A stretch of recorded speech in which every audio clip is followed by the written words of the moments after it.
Is it going to show?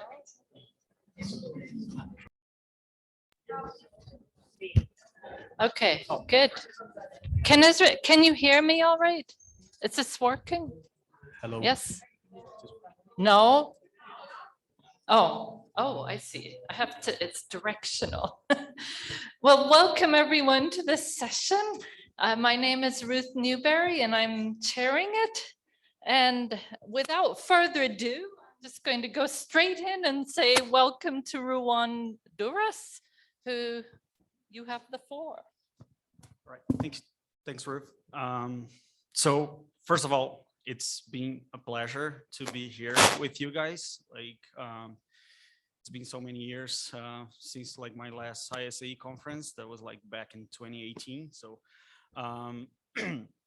so today what I'm going to be presenting is like a study conducted by my undergrad student, Clara. She was doing this study for her like undergrad thesis in veterinary degree, and a PhD student, Francisco Catalano, who works with beef cattle and reproduction. So the shoot scores or crush scores, as described in the literature, have been used quite extensively to describe beef cattle personality. So basically what we do, we look at the behavior that these animals like are having when they're entering the chute and see if they're like more passive or more reactive. If their ears are up, if they're like paying attention to the environment, if their tails are swinging or not. And then with that, we classify their temperament, right? Which I will be using the word temperament and personality here as synonymous for this presentation, okay? So this type of assessment has been associated, like the cattle temperament has been associated with like reproduction. So like usually cows that are more reactive may have lower reproduction performance, although the literature in that is kind of like, there are some people that don't find the same results, but usually more reactive animals would have lower reproduction performance, but it's also associated with handling. So animals that are like very reactive, you take very long to manage them in the chute because they are just like struggling so much to be there, right?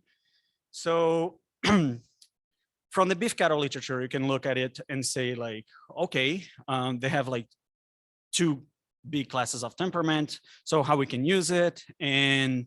But I was kind of like very interested on this kind of results of like, how is personality related to reproduction? When for beef cattle, we are like inseminating them. And it was kind of like, for me, it doesn't make that much sense for like cattle with like one personality to have like lower reproduction performance. So I was looking into like, maybe whatever you're trying to find and define as personality here is just a matter of experience and expectancy. So these animals, they come into the chute, they are managed, and then they get out of the chute, right? And they do that multiple times to get them to get inseminated, right? So they use like timed AI protocols, and then they come like usually like on day 0, day 8, or then day 10 or 11. So they pass 3 times. So I was kind of like, okay, maybe they're having such a bad experience during the chute, and that's just influencing their behavior like in the next passage. And maybe that explains like their personality, as we are calling it. So I was looking in the literature to see if there was anyone that developed like a chute experience. We can debate if that's the correct name for it, but I'm just calling like a chute experience score method, just to see like what did these animals go through, and not only look to the animals' behavior, but also what is being going on during that process. Okay, because that my hypothesis is that if they are managed or handled in a kind of a bad way, that would like change their behavior in the subsequent passages. Okay, and then of course, then we would assess and test this hypothesis. Okay, So this data was collected in 2020 through September through December in the west of Paranhão state, so which is located in the south of Brazil. And we collected this data in 4 beef ranches there that they were using the same time AI protocol and were the same vets that were doing this procedure, the reproductive procedure. So cows passing the chute on day 0, day 8, and day 10. So 3 passages each animal. I have a total of 371 females, like most of them were multiparous, but we also have like around 50 nulliparous cows. So that would be the first time they would be going to the chute. And all of these passages, they were filmed.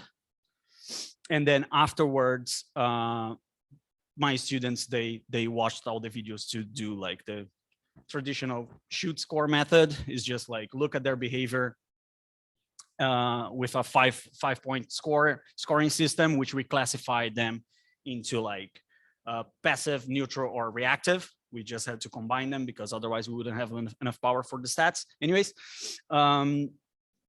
and they have like really good inter-observer reliability. So they're like quite good at doing it. And just to show you like how we were measuring it. So we were looking at the behavior until the veterinarian that is behind opens the door, okay? So after he opens the door, he starts like grabbing the tail, and then it would be kind of like what I consider to be like the management practices, okay? So we look at these behaviors like before the cattle was kind of like restrained and being touched, okay? Just to show you a little bit of the difference in their reactions, like when they came in. So before it was a passive animal, and now is a more reactive animal. So you can see swinging its tail, kicking, heads down, like very attentive, somewhat aggressive. Okay, so this would be classified as a reactive animal. Okay. So Clara, she was really interested into like, oh, what happens after, right? So she watched a lot of videos, not these ones that we are used for our research, but other videos that we have from other farms. And then she came up with a similar scoring system from 1 to 5. And then we classified that as kind of like neutral because it's kind of like reproduction that they're like dealing with. So artificial insemination, all of that. So we didn't call it like a good experience. We call it neutral. But then what we consider kind of like a bad experience. So it's when the animal reacts very abruptly to all the things that it's been going on with them. So here, just to show you what we consider like a neutral experience. So the vet is already there. So we're collecting the data, but you can see the animal is kind of like attentive, just looking around. When the farmer grabs its tail, it's like not reacting very strongly to it, and they do their procedure. There is some like vaccination going on as well, plus the shots of the hormones that they give to them to synchronize their estrus. So see, there's the vaccination there. So from the score that we use, this animal would have like a neutral, if we can call that, but like a less bad experience. Okay, and then her exit speed, we also like looked at exit speed, so it was like very calm and like not very fast. Now it's a whole different story.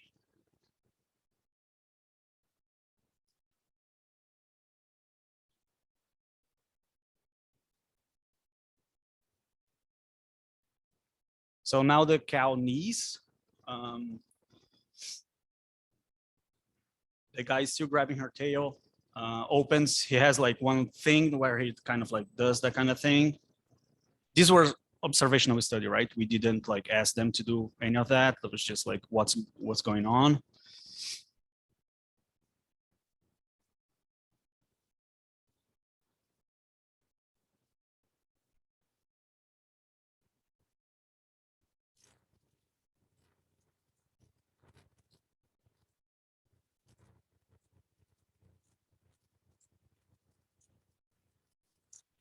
And then they finish the procedure, and the animal like kind of like goes like her exit speed is actually quite high. Okay, so what I've done, so I got all of this data, and then we are measuring like the association that the shoot experience score measure on day 0 and day eight, okay? And then we associated that with the response of their shoot score, which is just like what everyone has been using for years in the beef cattle research. So how much that experience is affecting their behavior before we touch on that animal on day 10, okay? So we controlled for body conditioning score, parity, braid, and so all of these factors, they did not play a role into it. So what we found is that actually shoot score, of course, has some correlation, but the correlation is not that high with the experience score that we created. And when we look only the effect of like the experience that they had on day 0, that was not associated with like increase in shoot score on day 8 or day 10. And then I combined the data to look at like, oh, what about if these animals are having like 2 consecutive bad experiences there in the shoot? And how does that play into the shoot score of on day 10?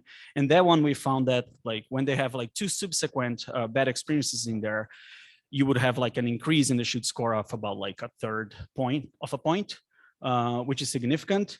Unfortunately, we didn't have like enough nulliper scouts to test like animals that didn't have any experience in the shoot. We had a lot of multipros animals, but that's for the next research that we're gonna do. Just try to get like more and more nulliper scouts without that experience before in the shoot to see and to retest this hypothesis. But basically what we're showing here is that whatever we are saying that is like it's a shoot score and translating that into cattle temperament is actually being like influenced by the experience that they're having. So that is something that we need to take care of when we're doing beef cattle research with their temperament or personality, and that's what we found. So I would thank you for your time of being here and listening to my talk. And I also invite you to check out the posters that we are having like from our group from Brazil. That we're working with like precision livestock farming. We're also working with like emotion in horses and also like some cat personality studies. So thank you very much.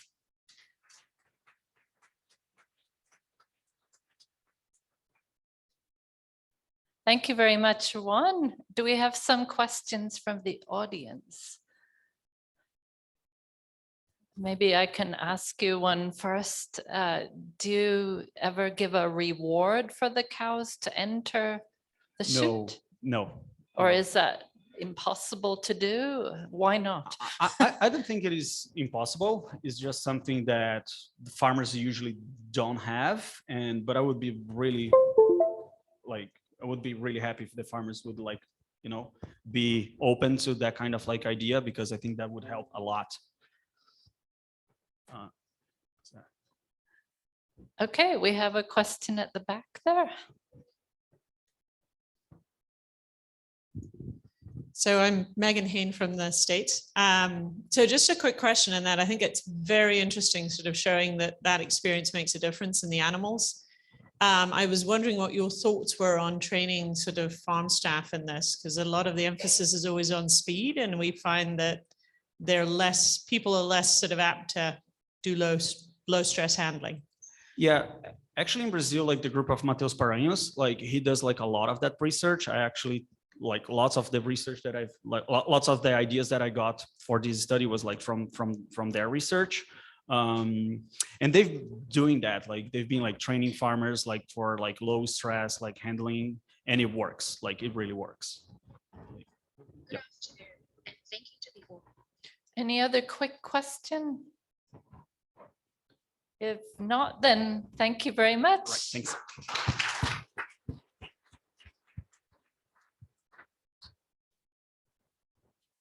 And if you need to change rooms, go ahead.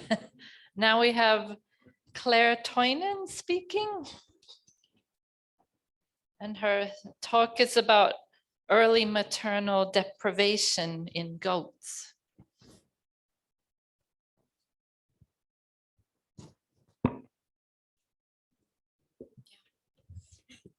Thank you. Hi, So I'm Claire, and I'm going to present you the fourth and final part of my PhD project, which is about the long-term effect of early maternal deprivation on goat social behavior and stress coping abilities. So if they're given the choice, the goat and her kid will share a very strong affiliative bond for several months. You can actually observe this bond because they share a lot of affiliative behavior, such as allogrooming, rubbing. They also seek each other's physical contact and close proximity a lot. But in the dairy industry, it's a very common practice to actually separate the neonate from its dam soon after birth and to rear the kids in groups of same age peers. But actually, this maternal deprivation or such maternal deprivation has been shown to increase the reactivity to stresses, to decrease the motivation to reinstate social contact, and to decrease the ability to use an appropriate social repertoire. It has also been shown to improve human-animal relationship, especially in ruminants. And so we wanted to know if maternal deprivation had not only short-term, but also long-term effect on goat social behavior and response to stressful situations. So we studied 40 healthy female Saanen goats. 20 were artificially reared, meaning that they were separated from their dam at 3 days of age and reared together in a pen, visually isolated from any other individual. And these kids were fed fresh goat milk ad libitum 3 times per day. And these kids were compared with 20 dam-reared kids that were raised with their dams in the lactating herd with other kids and other adults. And these kids would suckle ad libitum until weaning. Weaning actually happened around 6 to 12 weeks of age in 2 batches, and at weaning, both treatments were mixed together.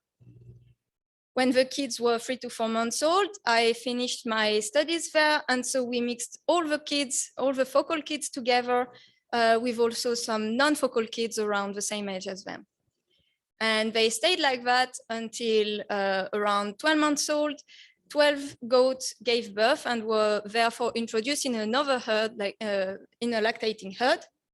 And so the remaining focal goats were mixed again with another herd of multiparous goats, younger multiparous goats. And they stayed like that for 2 months until I started my observations. So when they were around 18 months old. So I did 2 weeks of observation in their home pen. I did continuous focal sampling twice per day, 10 minutes each time per goat, every second day. And I recorded resting alone, but also lying contact, standing in contact, grooming, rubbing as positive social behavior, stepping on and play fighting as playful behavior, avoid and threat as agonistic behavior without physical contact, pushes and strokes that are agonistic behavior with low intensity, butts, kicks, lifts, bites, and clashes, which are all agonistic behavior with high intensity, potentially very painful. And so what I recorded for each interaction was, whenever possible, the partner's idea to get the partner's treatment into my statistical models, as well as the role of a focal goat whenever relevant, so whether she was an initiator or a receiver of the interaction. And so we wanted to see if the behavior of the goat in the home pen would be different from the behavior of this goat right after some kind of stressors. So each goat went through a set of behavioral tests. So first, saliva was sampled from the goat. Then she was brought into an isolation pen for 3 minutes. After the 3 minutes, she was released. She had to cross an empty corridor to reinstate with her peers. And we measured the latency to cross this corridor. Then I performed a 10 minutes observation session on that goat. Yeah. Afterward, she was brought to this restraint area. One human restrained her while another took saliva and fecal samples for 3 minutes. Then she was released back into her home pen, and I did another set of behavioral observation, always using the same metagram. So what are the results of these observation and behavioral tests? So first, in the home pen, so without any stressor, the only social behavior that was actually influenced by the rearing treatment was the occurrence of strokes. So this low intensity agonistic behavior. So artificially reared goats were involved in less strokes. Well, they initiated less strokes than dam-reared goats. But before drawing any conclusion regarding the welfare of these animals, most of the interactions initiated by the focal goats were received by a non-focal younger goat, probably just because they were younger, they weighed less, and so they were lower on the hierarchical rank, so they were kind of easy target for displacement. And so did the behavioral test actually, did the stressor actually change the goat's behavior, social behavior? So basically, no. The only difference we saw was during isolation, artificially reared goats bleated more than dam-reared goats, which can be a sign that their reactivity to this isolation was higher. But otherwise, we did not see any change in social behavior after different stresses. We also did another experiment with these goats. We wanted to see how able they were to be introduced in a herd of multiparous goats, much like what would have happened after they gave birth and were introduced in a lactating herd. So we created 9 groups of 4 focal goats, and we mixed these groups one at a time in the multiparous goat herd as follows. So in the morning of the first day, we took some fecal samples of our focal goat. Then we introduced them into the herd. We did 1 day of observations. So during that day, we performed 16 times 10 minutes continuous focal observation per goat. Then we let the goat rest or sleep. They spent the night in this multiparous goat herd. We went back the next day to take some fecal samples pretty much 24 hours after the first sampling. And then we did another day of observation. And after we were done with the observation, we brought the 4 goats back to their home pen. And the results of that are actually that artificially reared goats were involved in less clashes than dam-reared goats, which could be very interesting because it might mean that dam-reared goats actually try to get involved in the hierarchy of this new group. But sadly, it's based on very few interactions, so I would be very cautious before drawing any conclusion. But what we saw actually is that the amount of rubs decreased over time, which might be a sign that at the beginning of this trial, the goat actually tried to rub each other to seek social support. And also the occurrence of avoidance decreased as the goats lied in contact more and more.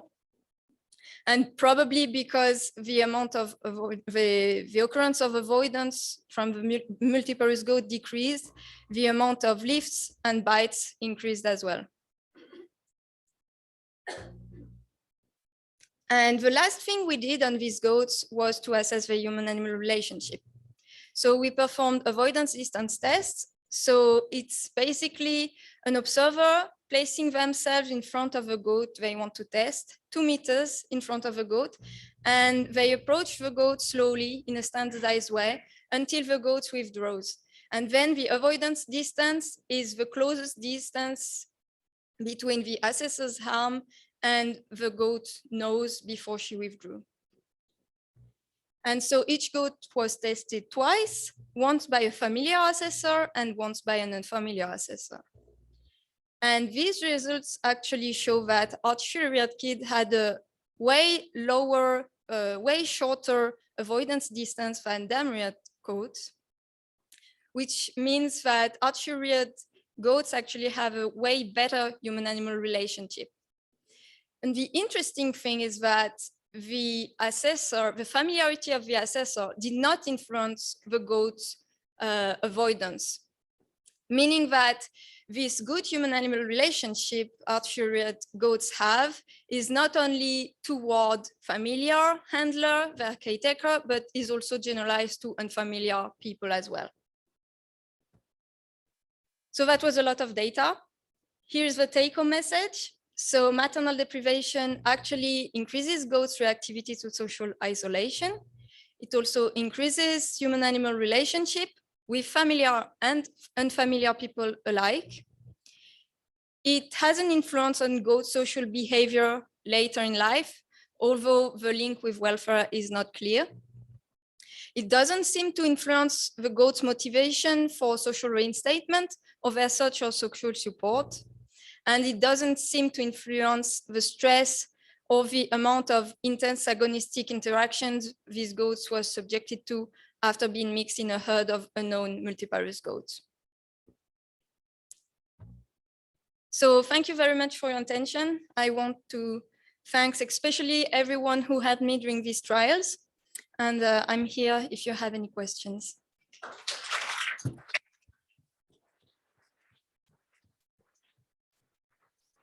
Thank you very much. Do we have any hands up? Meanwhile, I can ask a question from the online audience from Sarah Kappel. And she's asking about whether you saw any abnormal behavior in the kids during rearing, such as cross-suckling or things like that. No, I was quite surprised about it. There was absolutely no cross-suckling, no tongue rolling either. And we think it might be because they were fed through teated buckets. So they still had this suckling behavior 3 times per day, really suckling something. It might be that. The thing is also this behavior are not studied that much in goat kids. So yeah, it might be that. It might just be that goat kids do not express this behavior in general, even if they are completely deprived from suckling experience. Yes. Other questions? Adroaldo, big front here. Please state your name and affiliation for the people online. Adroaldo Zanella, University of São Paulo, Brazil. Fascinating work. When you did the focal introduction into the group, there are 2 animals from the hand-reared and 2 animals from the rear with them. And that correct, huh? Yeah, it was balanced for treatment. And how long did this exposure lasted? So 33 hours in total. So that's quite short. Yeah, my question is, would you think there would be a difference if you let them there for longer? So definitely the dynamic would change. I mean, after a while, the occurrence of agonistic interaction would decrease. It's true that it might be that dam-reared goats then will really show that they want to interact with multiparous goats and really affirm themselves. Yeah, it was more of a time constraint, but we had to reduce it. And yeah, but it would be very interesting to see. I would have been fascinated to see actually how they would have performed like in real life, like right after kidding, following them for like 1 week or so. It wasn't possible because of farm constraints and life constraints. But yeah, definitely might have seen something. But the one thing that makes me say that there's probably not such an impact, well, the treatment doesn't impact welfare that much, is that we didn't see any effect on cortisol levels, so fecal cortisol metabolites. And like the peak is really on the first days. So yeah, we might have seen a different dynamic afterwards, but the welfare relevance, I don't know if it's that important. Thank you very much, Claire, and for your entertaining graphics. Yes, thank you very much. And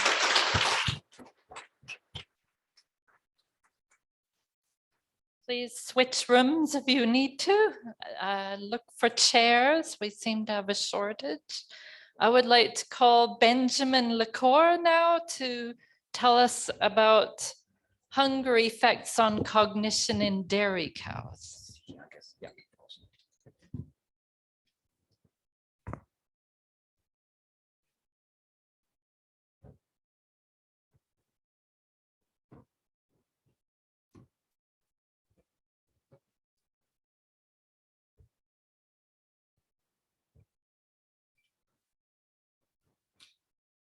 Hi, everyone. I have to say it's a pleasure to be back at ISAE after 3 years.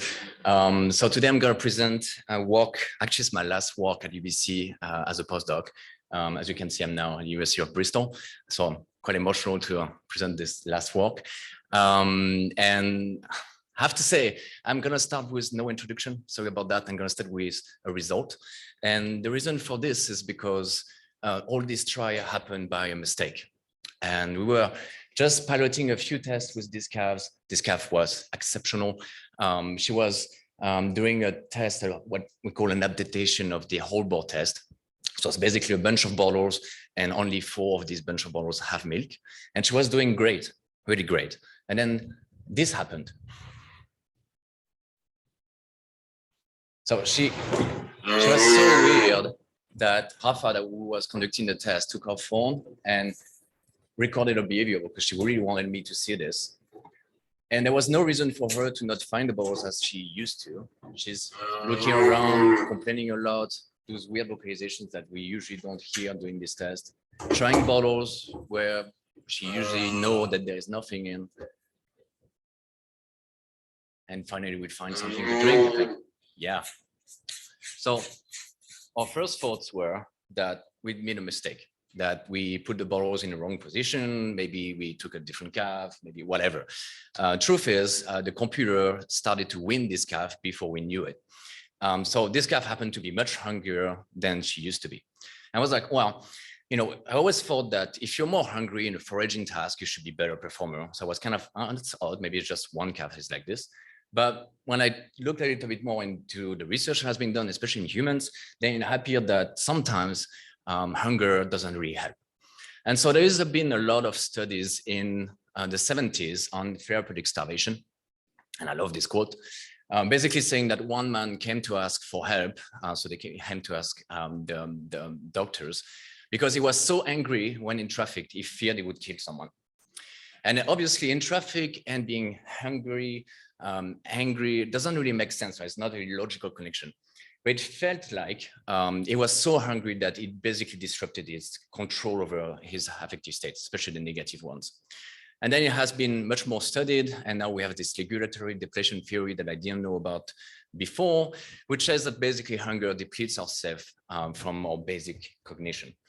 It's basically this quote from this PhD thesis from Jennifer McCormack is beautiful. It basically says that people react really negatively, they react overwhelmingly, they are aggressive, they take very poor decisions and so on. And so it really struck the bell and we had the freedom to pursue this type of research that we did.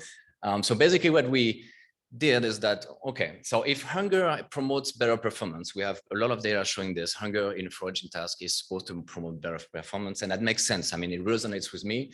If I'm going to the supermarket, I'm not hungry, I'm a terrible performer. Like I hate it, I hate the experience, I'm not efficient with it, I'm just unpleasant and so on. So you probably need a little bit of hunger to be performers when you're foraging for food. But it probably reached a point where you're too hungry to actually perform. And that's where hunger becomes associated with poor performances. And for what's pretty cool, because maybe we can assess hunger level and dissociate what is normal hunger from motivational hunger, what is helping us to forage and eat. and focus on food from distressful hunger, the hunger that really doesn't help, that is here to really impact your welfare negatively. And this on calves, for example. So why is this relevant in calves? Well, as most of you would know, calves are separate from their mothers at birth on most farms. That means that the farmers are responsible for feeding them. And in most cases, calves would experience hunger because they basically not fed the amount of milk that they would like to. Also, calves, most calves, or maybe every calf, experience hunger when they are transitioning from milk to solid feed. And that's called weaning. And usually, they're pretty upset about it. This calf is doing very nice, but that's the type of behavior you see. They spend quite a full time at the milk feeder, even though they're not receiving milk, and they vocalize. Sometimes can be as quiet as 10, 14, but sometimes it's much louder. But there is not much information about what they feel, what's the feeling of hunger in dairy calf. So what we've done is, as I said before, we adapted the whole board testing to dairy calves. And that's basically a test that allows us to assess a bunch of different cognitive performance. The first one is working memory. So behind this tricky name lies just the idea that to be a good performer in this type of task, you need to remember which bottles you already visited within a trial. So if you visited bottle 1, you didn't get milk, there's no point on going back there and check if there is milk again. General working memory, I won't talk about it, it's basically the same thing, but I will talk about reference memory that is looking at whether calves learn over time where the bottles are. This one really makes sense. So basically, if they do, they should focus on, they should be better and better. They should focus on the rewarded ones and forget about the others that are never rewarded. So if you want a little bit more information, you can look at our paper that has been recently published in Animal Cognition. So what have we done? We trained the animals for 18 days. It takes a little bit of time for them to get to learn how these things work. So we took a good baseline of 12 days where we trained the animals with the same bottles located in the same areas, and we always provided them 12 liters of milk. What that means is they were coming with us in the morning, drinking during the test, going back into their home pen, and then drinking their full allowance and so on. And every day they would be trained. On day 12, just after testing, instead of going back to their home pen and getting 12 liters, they would go back and get only 6 liters. So that's where we induce our treatment. So the first question, the first experiment was, well, is cognitive performance affected negatively by a reduction in milk allowance, basically mimicking what we've seen with this pilot calf. And in the second experiment, we induced the milk restriction on day 12 for only half our sample size. So some were hungrier as usual, and some were much more hungry. And the trick is that they had to learn where the new bottles were. So all the calves had to learn where the bottles were, but some were much more hungry. And we thought that fed-restricted calves would struggle more to relearn basically the task, showing that this hunger affects their capacity to learn and their behavioral flexibility and so on.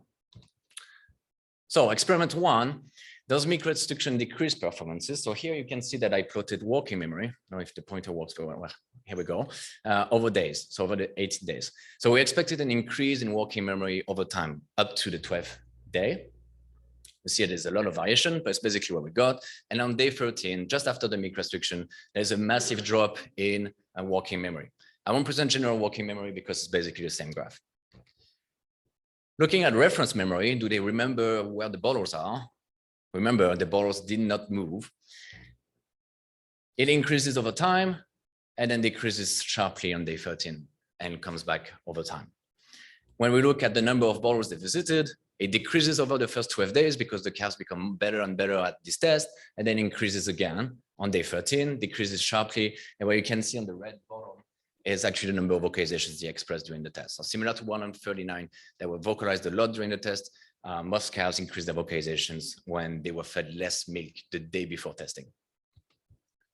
Okay, now we thought, okay, are some animals more vulnerable? Because obviously we didn't drop by 50% for all calves. Some calves were drinking up to 12 and then suddenly had only 6 liters, but some calves were actually drinking only 8. So the drop wasn't that bad, right? So we initially thought that the calves that are not seeing much difference in milk consumption, they should be there, right? They should be the ones that are not decreasing their cognitive performance that much.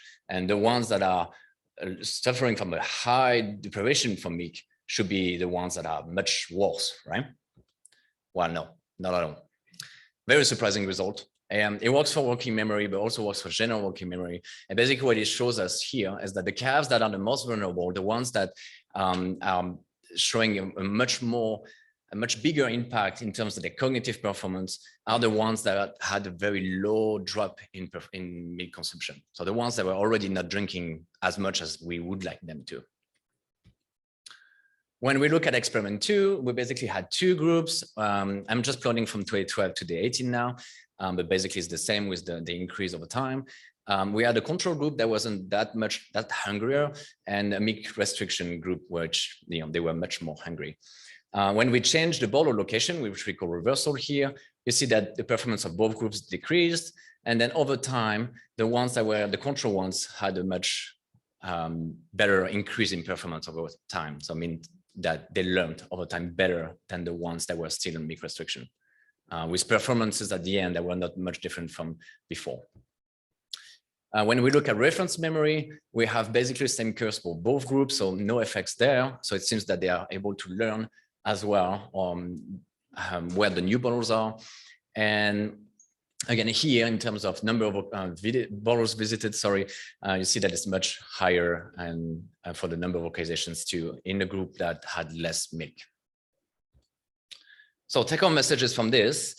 Calves struggle to focus on the task in both experiment 1 and experiment 2. It's basically what we can get from the working memory and general working memory results. And they also struggled to remember where beta bottles were, even though they were not moved in the first experiment. But there were no differences in the second experiment, suggesting that it's not a learning issue, it's probably more like a focusing issue or attention issue. We also saw that, of course, reduced milk allowance increased vocalizations during the test. It's sometimes a little bit hard to understand what this vocalization mean, but it's probably linked to frustration. So I'm really hoping that this talk is giving you some ideas for looking in the future into how impaired cognition can inform about welfare harms. I think it's a very important topic of research, and it's a cool one because you're collecting a lot of data and playing with the animals. It's beautiful. Of course, we're not forced to do anything wrong to them. We can also do positive emotions, and also to make mistakes. I think it's, too often we are looking at things according to plan, and we are a little bit too stubborn. And this time we weren't, we were very free. And so we went in a completely different direction almost immediately. And it happened to be very cool. So that's it. I really thank you for your attention. I also want to thank everyone at UBC that, I'm so grateful for their help over the time. I'm also grateful to some of the students that are here, Joy and Zimba, who helped with this trial. And of course, everyone that helped. Thank you so much.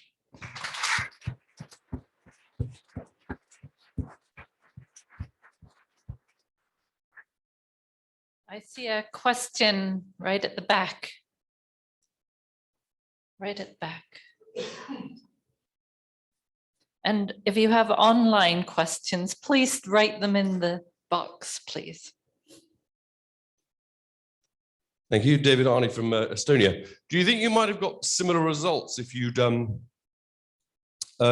used calves that were hungry, but you had a different kind of test than involving feed, if you tried some other cognitive test not involving feed?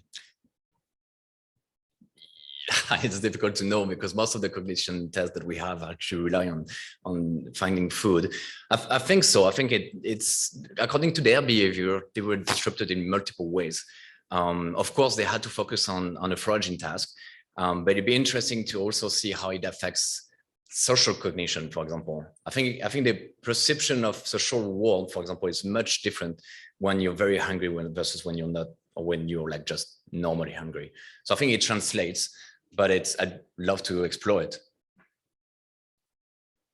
I have a question from Marie Roy Pons. She's asking, how would you explain the calves that had the least restriction having the worst performance? Hi, Mary. It's good to hear from you.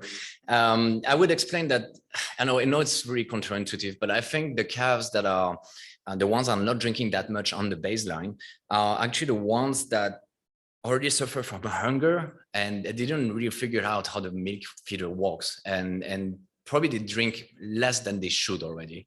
So I wonder if this milk restriction on top of already a few days with poor drinking is not showing us a cumulative hunger effect. They're basically the ones that I cannot really deal with further milk restrictions. But that's only my interpretation of the data, of course. One last one here. And change rooms now if you need to. Thanks, Mike Toscano, University of Bern. So I was curious, do you think there could also be, in addition to hunger, just a surprise or the psychological effect of not having the feed and the stress associated with that? And if you were to do some type of, say, gradual decrease, that would help to separate that. Well, yeah, I really want to go that route. Obviously, I think it's, you know, they used to live in a very predictable world where they go to the machine, they get milk. And that's, you know, very good world. They're pretty happy with this. And then suddenly the machine doesn't work from their perspective, right? They're complaining and it's not providing them milk.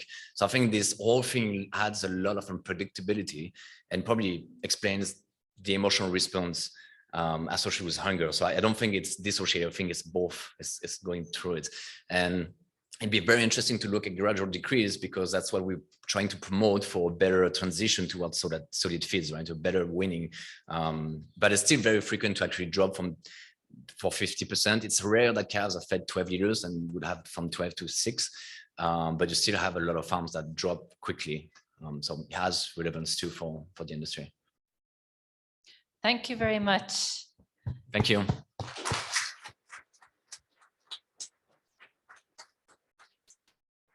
And the next speaker is Janko Skok, who is going to talk about cross-fostering in piglets.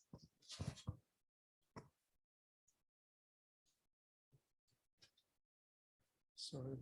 Okay, this one.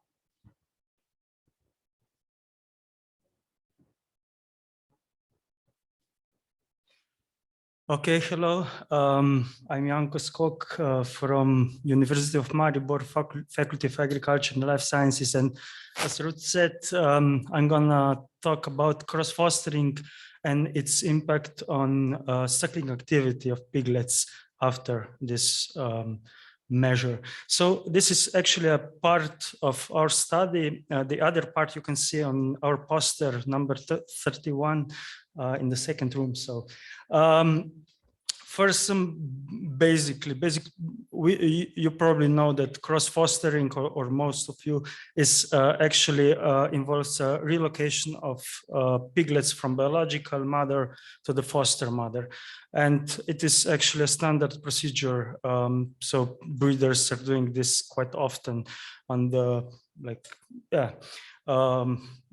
so, and in general, breeders strive to do it as soon as possible. Actually, it's the best way to allow piglets to integrate quickly is to relocate them as soon as possible. But okay, here it's important to say that not before 12 hours after birth. This is because of colostrum, which is rich on immunoglobulins in the first day, let's say 24 hours after birth. So we have to allow piglets to ingest enough immunoglobulins, so colostrum. And the main goal of this measure is actually to improve piglets' prospects. So in terms of growth, survival, and development. And another goal is to alleviate maternal investment in offspring. And this is in case of, let's say, extremely large litters, when we want to alleviate maternal investment. And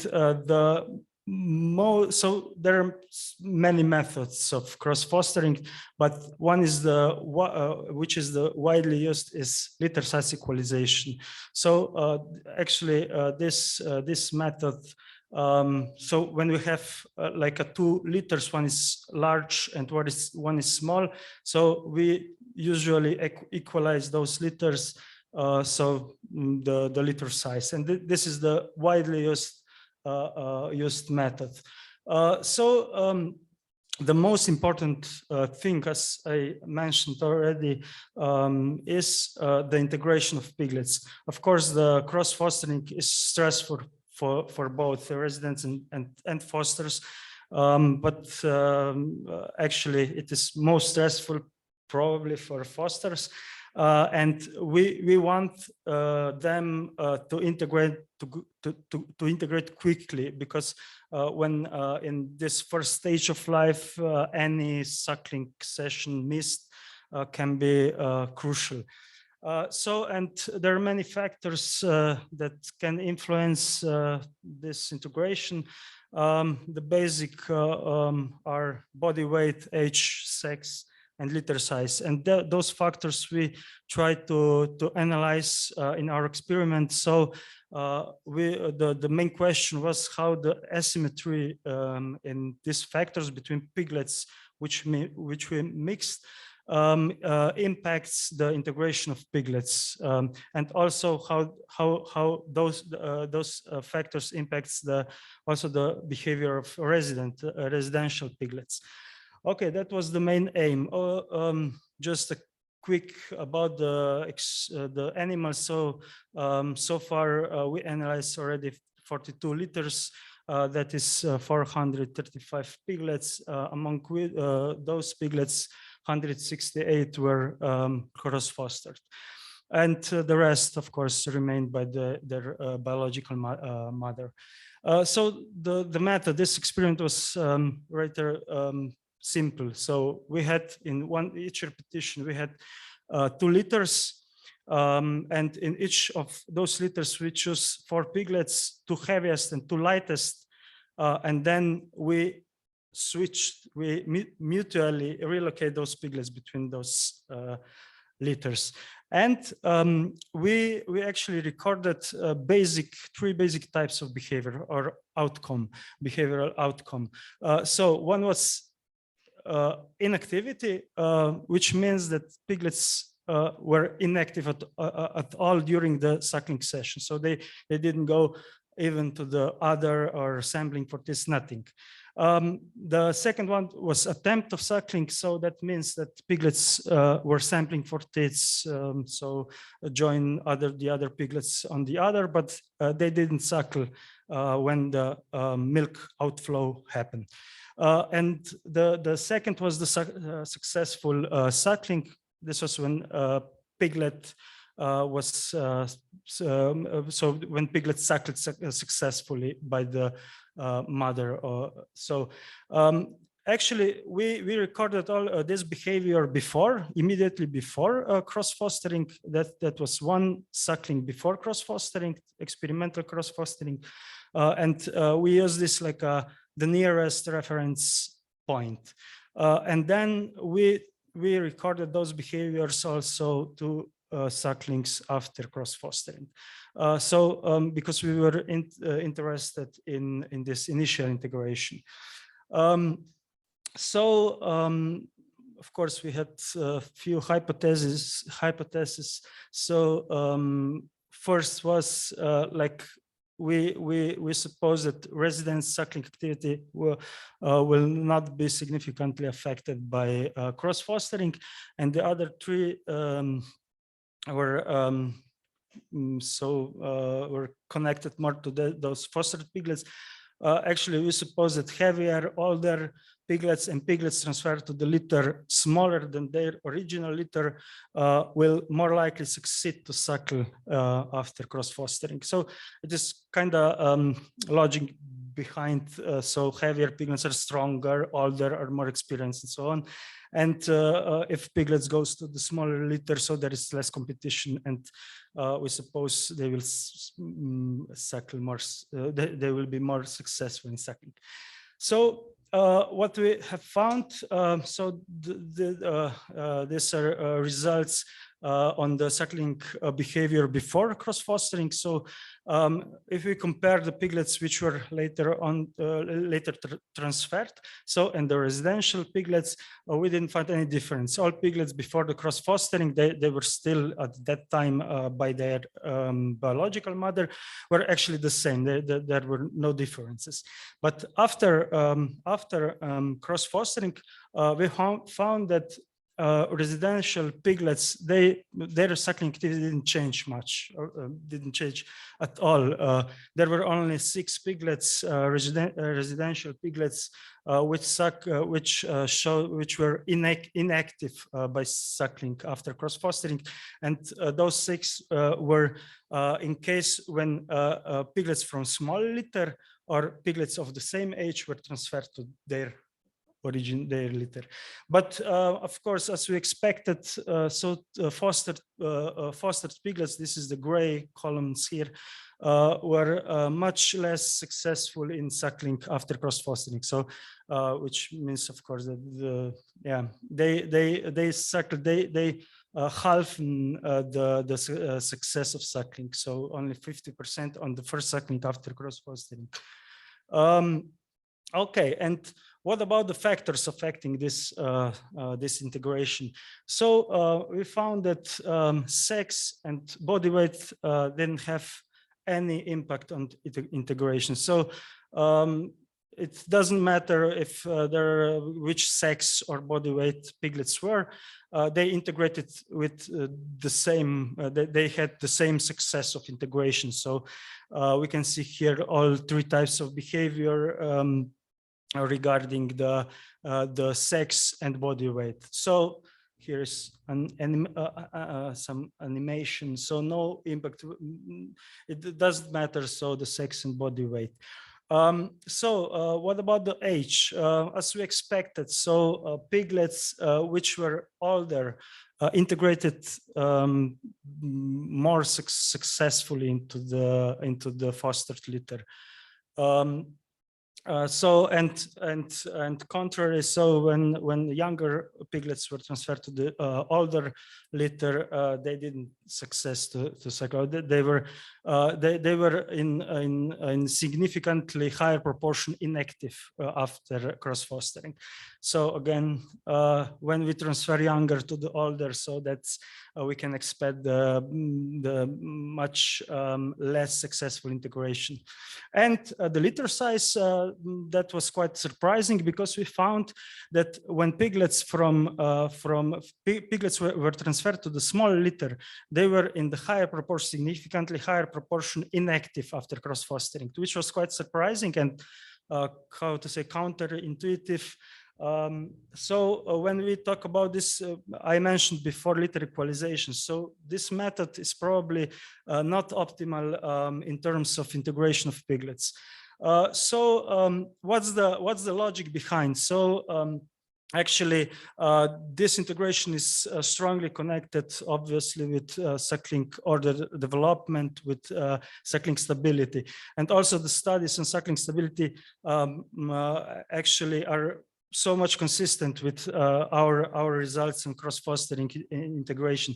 So we can see in the literature that sex and body weight doesn't impact suckling order at all. So, and the same was with the integration. Litter size, when we can see in the studies shows that that suckling order is established much quicker, and it is more robust in small litters.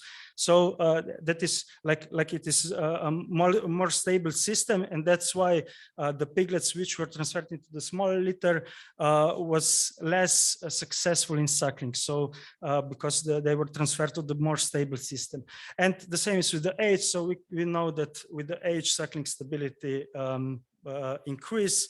So it was like this was expected, actually, that that when we transfer piglets to the older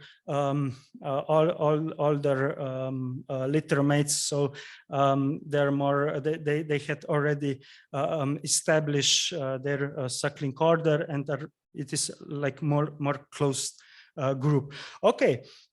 like for the end, actually the important message from this our result is also connected to at the first slide mentioned widely used litter equalization. So of course, which can be problematic in terms of animal welfare, piglets welfare, and actually there is a need to reconsider maybe those methods which are standardly used in pig breeding.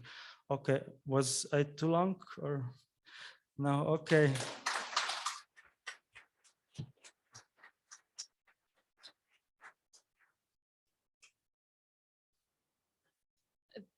This one.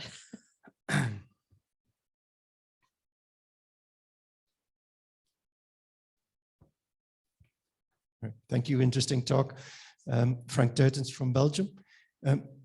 It's clear why you don't like the current methods of cross-fostering, but it's not clear to me which method of cross-fostering you would advocate. Which alternative is better? Actually, if I'm honest, I would advocate no cross-fostering at all. Yes, because I would leave them as they are. But okay, in frame of our results, and of course, I understand that breeders should do this to improve their the survival of piglets and so on. I would suggest to take also litter size and age into consideration. Now, as I know, so breeders often cross-foster according to the body weight. I think body weight is quite the top factor they rely on when cross-foster. So I would suggest to put more attention on the litter size and age. But in case of piglets which are deprived of mother milk, or they're weak or something, I would suggest to move them into the like average litter, in the litter which is not too small, too close, too stable, but that there are still some free teats by the mother. Yeah, something like this. But okay, I don't have an absolute answer on this. So, all right, I'm afraid we have to stop it here. Thank you again.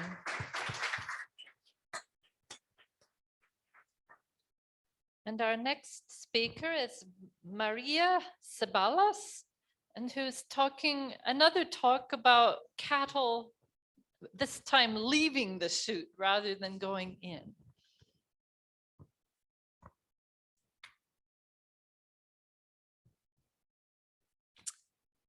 Okay, good afternoon, everybody. My name is Maria Camila Ceballos. I am Assistant Professor of Animal Welfare and Behavior at the University of Calgary. And I brought today, I am a new faculty. And as a new faculty, my students are collecting data, so they don't have yet data. So I say like, okay, I'm going to the ISAE. I have some data that the objective was different, and because there was a handling procedure when we were evaluating the temperament, we didn't took this data. So I said, I am going to explore what happens when we have a handling procedure before doing a fly speed. So to start, I want to speak a little bit about cattle temperament. The cattle temperament is an individual characteristic that involves emotional states, individual differences, and behavioral trends. And when we speak about cattle temperament, temperament is a characteristic that has a lot of characteristics, right? So as exploration, starburst, fear, docility, aggressiveness, sociability, anxiety, reactivity, activity, and much others that we don't even know.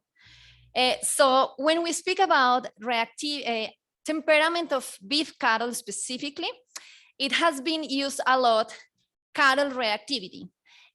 So I just want to leave it clear that we say cattle temperament, but actually we are only taking a characteristic of the temperament. So this is why here I will continue speaking about reactivity. So reactivity, why reactivity? Because it could be measured by the level of the animal reaction to some kind of handling, in particular to the stimulus caused by humans. Okay, so why cattle reactivity? Because there are a lot of researches that have demonstrated that it is related with a lot of things. For example, animals that are more reactive are more prone to accidents.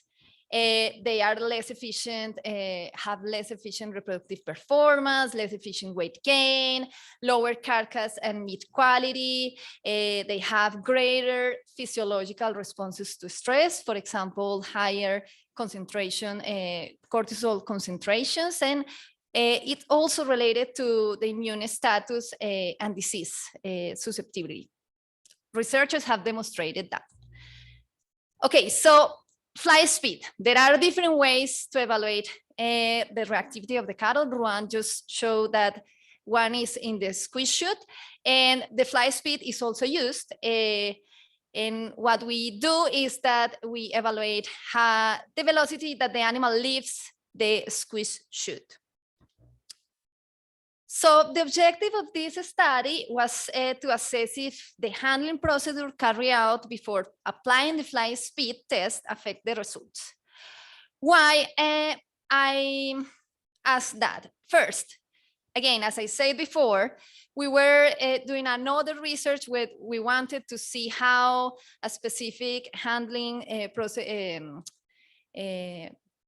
where you keep the animals, if that influences the reactivity of the animals.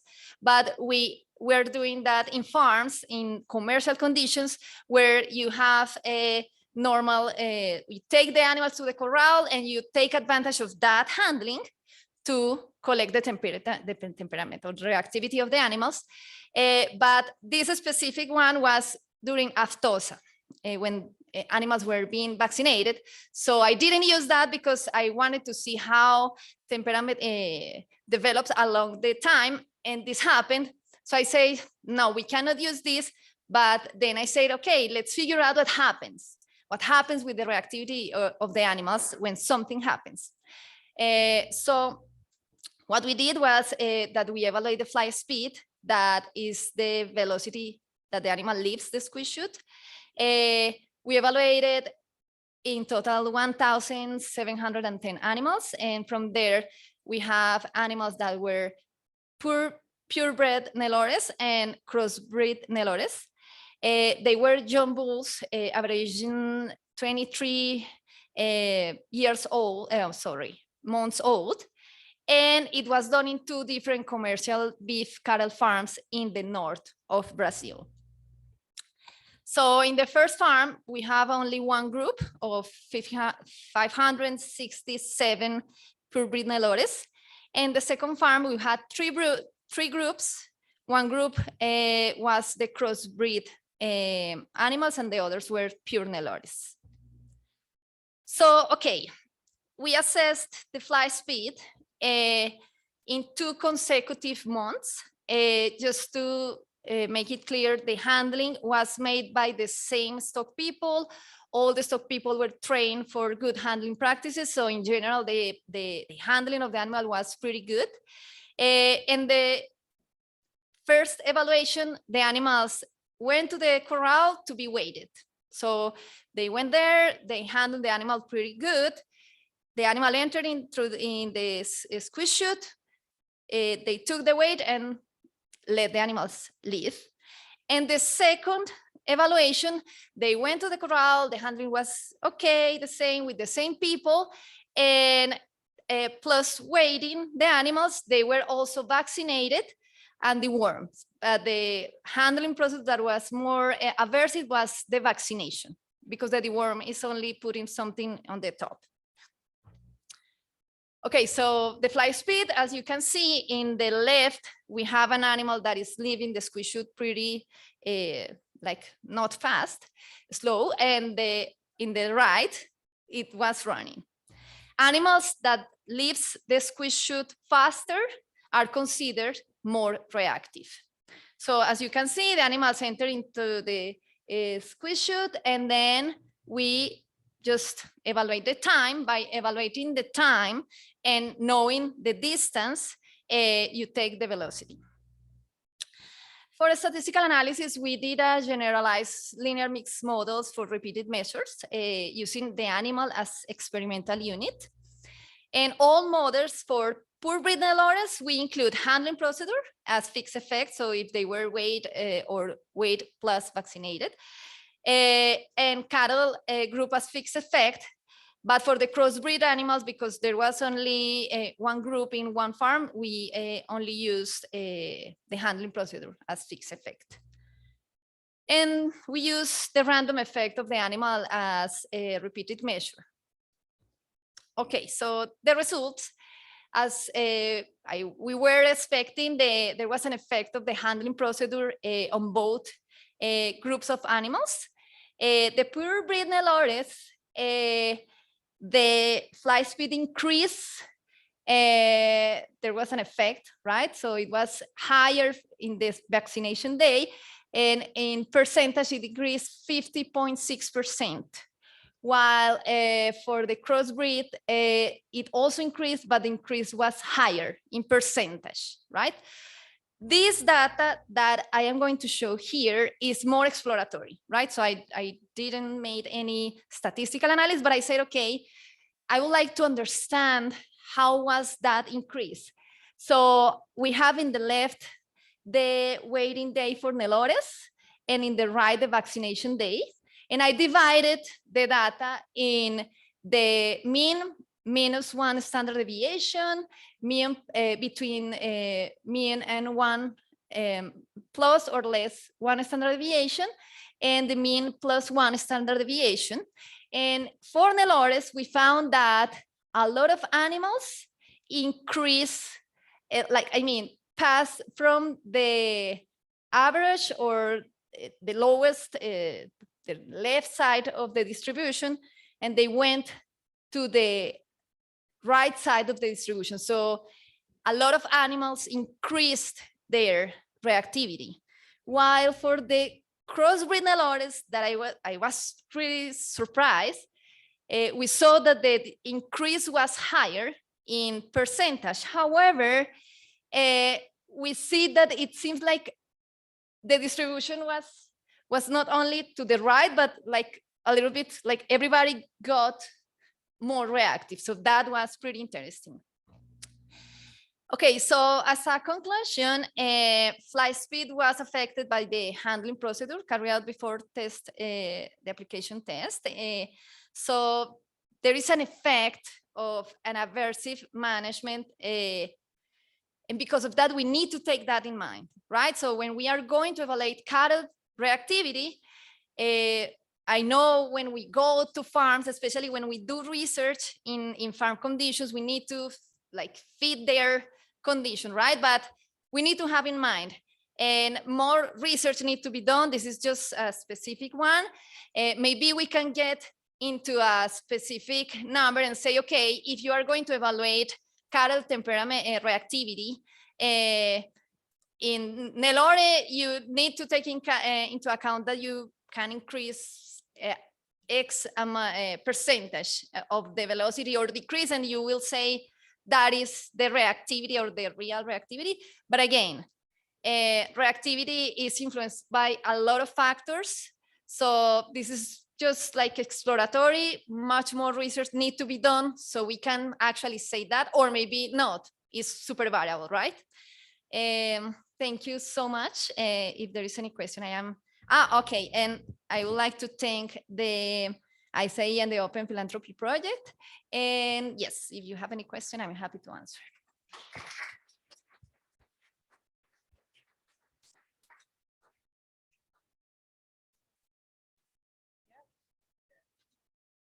I have a quick question. Do you think the most reactive cattle keep the same increasing reactivity in both procedures? Because I think that's the central question. Do you think if a cattle is reactive when you do the just pass through the chute or to vaccinate? If they keep the same high reactivity, that would be kind of more meaningful to have this data to share with us. Yeah, when we speak about cattle reactivity, it is difficult because it is an individual reaction, right? But I believe, yes, that the most reactive animal will be most reactive even after but we need to be careful because for example, for Nelores, we saw that there were much more animals that were like more reactive, right? So then they're not the same cattle. You didn't test the same animal. I didn't, I don't know. This is exploratory. So I didn't follow who increased. All right. Hi, Maria. Thank you. Interesting talk. Helene van der Weert from Cerebrus. I just wondering, I don't know a lot about temperament, but I just wondered if reactivity is so flexible in a way, because it seemed that they changed it. Could you then still say that as part of their temperament, which could be quite individual, as you explained in your introduction? Mm-hmm. So, and can you repeat the question, please? Yeah. So your reactivity, you say they changed that on an individual basis. So could you then still say that that is part of their temperament if it's so flexible and dependent on the situation? I understand your question now. Yeah, that is a discussion that always has been done, and this is why I say this is not temperament, this is reactivity. So I will say this is part of the temperament. So it's a little characteristic of all the other characteristics. But yeah, I will say it's part of the temperament, but we cannot say the animal temperament is this just based on the reactivity. Thank you. All right. Thank you very much, Thank you. Maria.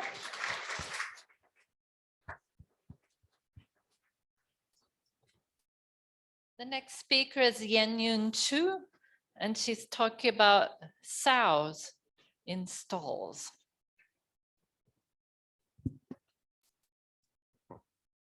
Good afternoon, everyone.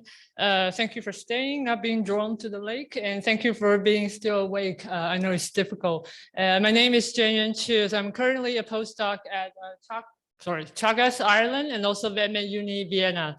And today I'm actually going to talk about my previous postdoc project when I was working with Professor Thomas Parsons at the University of Pennsylvania. And my topic is it social restriction or space constraint that determines a sow's posture immediately post-weaning when confined to a stall? So our project at that time started really in response to Proposition 12. So some of you may have heard of Proposition 12, or mostly known as Prop 12. It is a call for new legislation in the state of California in the United States. And one of the focus is on breeding farm animals. And for sows, it requires that they have to have a minimum space allowance of larger than 2.23 square meters.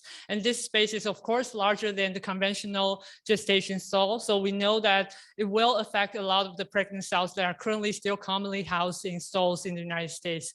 But at the same time, it will also affect sows that are housed in groups. That's because on some farms, they will use mating stalls. So to facilitate heat checking, artificial insemination, or even some use it until the confirmation of pregnancy. So depending on different practices, group house sows can still be housed in stalls from the minimum of 3 days to a maximum of 35 days. We are especially interested in the post-weaning period, immediately post-weaning, because the state, when I was working in the state of Pennsylvania, actually many farmers are transitioning towards group housing, but they are indeed still using mating stall. And also in the EU, it will be relevant as well as we have the End the Cage Age Citizen Initiative, and we want to reduce the confinement period for sows. But at the same time, this period is very dynamic for the sows as well. They just come off lactation, they're very weak, they're recovering, and they will soon go into another pregnancy. So that's why we're really interested in this period immediately post-weaning. So in order to understand what has been studied in relation to housing and on cell welfare during this time, we first conducted a systematic review that's just recently published in Frontiers in Veterinary Sciences.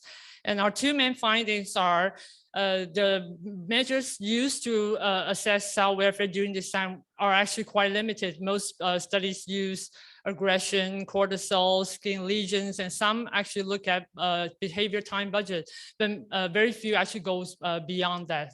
And also there are actually two elements in relation to stall confinement. One is of course space restriction, which is addressed by Prop 12, but another element is this, the deprivation of proper social contact. And this one is not addressed by Prop 12, of course, and also very almost not touched in current study.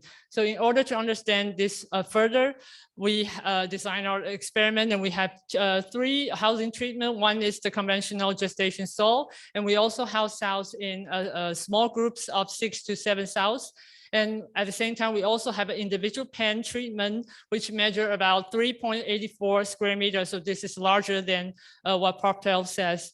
And to have this pen treatment actually allows us to compare them to the group house cells to see that whether without the space restriction, but also without proper social contact, whether the cell will also behave differently. So we use all our primiparous cells, and they've never been house installed before our study, and they were weaned after 5 weeks of lactations. In total, we have 50 cells.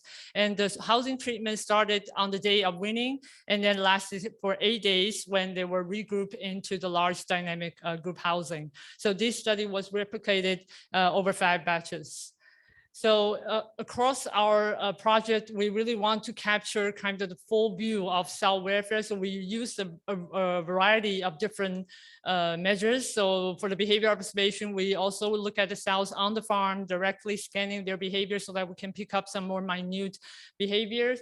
And we also recorded them continuously on video so that we can code the posture and also look at their activity time budget. We also conducted lesion score, and we did a modified novel arena test trying to ask the cells what's their subjective experience before housing in the stall and afterwards.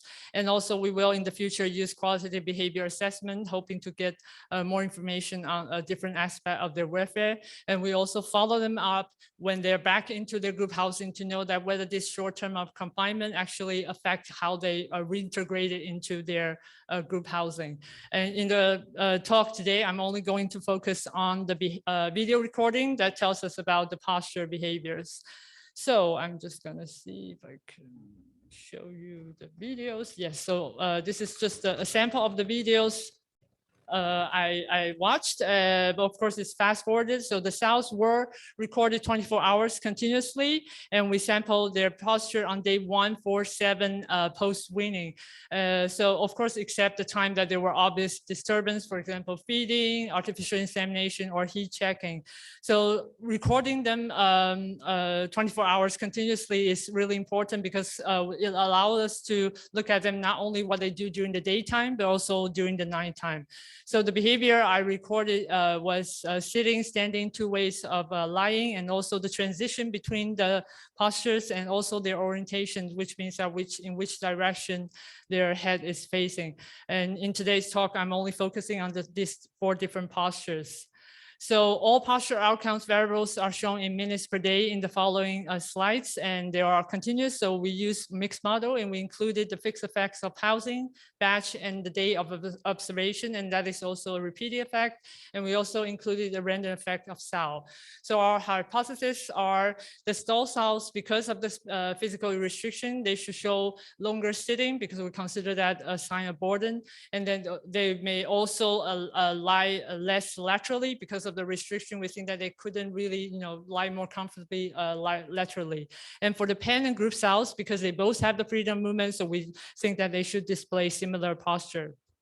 So next, I'm just going to show you some of the results. So first, if we look at the effect of day of observation. So the pink is lateral lying, because I know some of you might not be able to see, and the blue is ventral lying, and the gray is standing.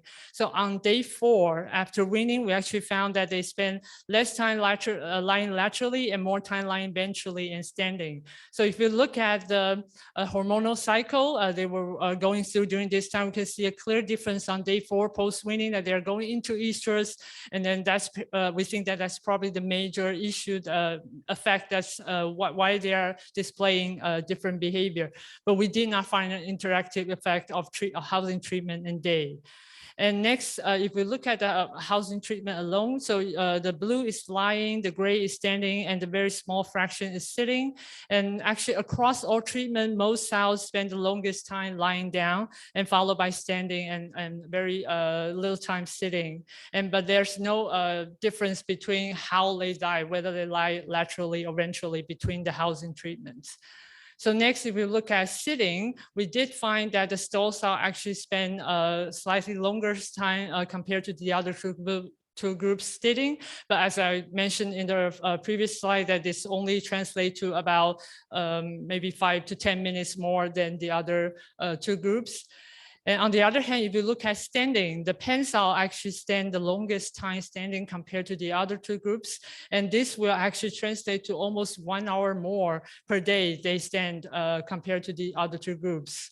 So just to quickly discuss the results I just showed you. So we did find that stall cells stay longer, but there's no difference in how they lie. So we can say we find only some minor effect of the space restriction on their posture, but we did quite unexpectedly find that the pen cells actually stood longer. So we're wondering whether is it because of the social deprivation alone makes them behave differently. Could it be that they have the freedom to move around, but they don't have proper social contact, so they kind of become more anxious? Or is it because they don't have anything better to do, so they just stand more? But we don't know yet, but we hope that our future data can help us answer this question. And we did find a stronger effect of the hormonal cycle on their behavior.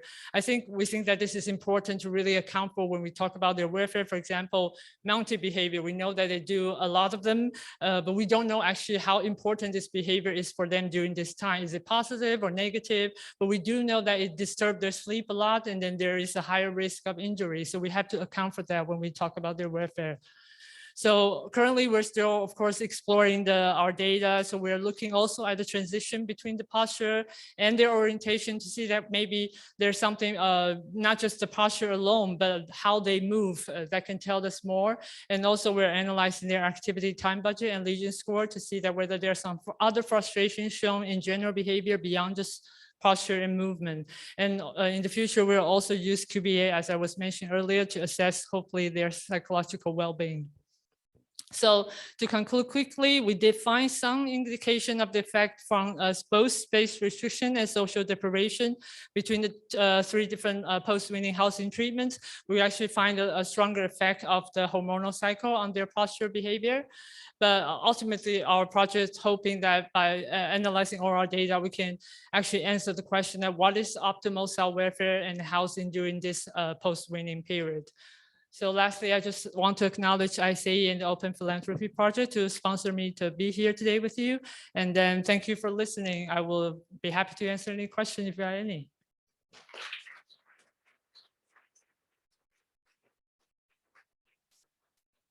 We have a question right there.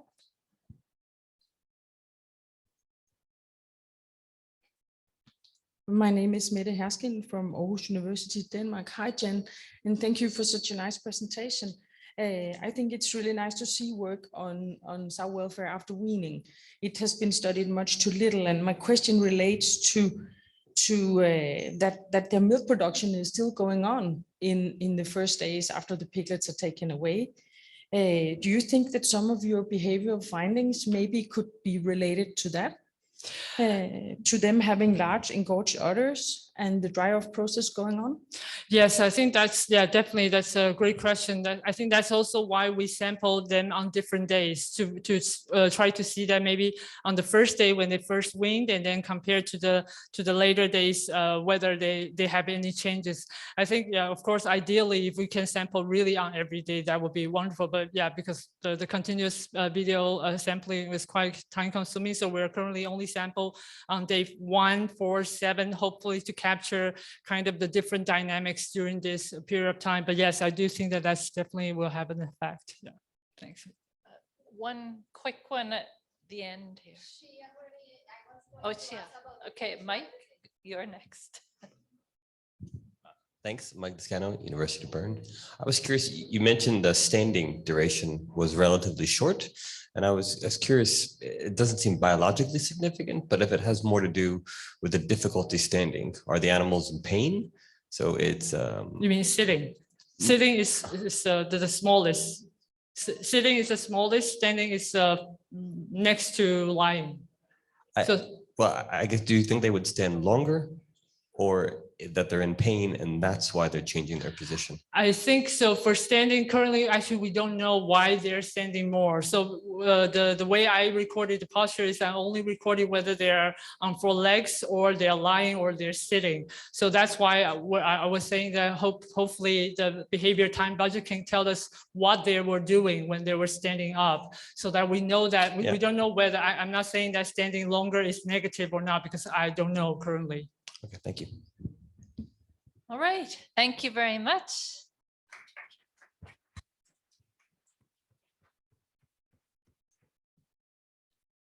The next speaker, I understand, is online. Do we have her? I hate to think what time it is in Australia.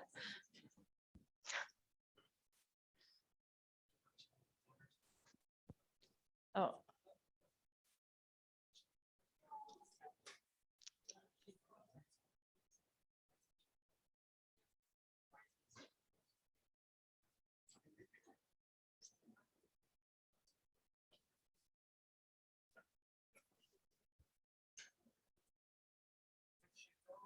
Is she there? I am here. I don't know if I can be heard yet or not. You, we just started hearing you now. Yeah, okay, I can't see the option. Sorry for sharing my screen or video or anything on this. I don't know if it's being given to me yet. As you can see, the next speaker is Dana Campbell, who's going to tell us about ducks and misting when we can see your presentation. Can you share your screen? Okay, there you go. Sorry, I cut out while I was being added as a panelist. So I missed whatever was told. Oh, now there we we go. You, yes. Oh, no, there you go. There you go. Hello. This is working now. Okay, now I share my screen. Oh no, I'm not allowed to share my screen, so I think that I have to be given permission for that as well.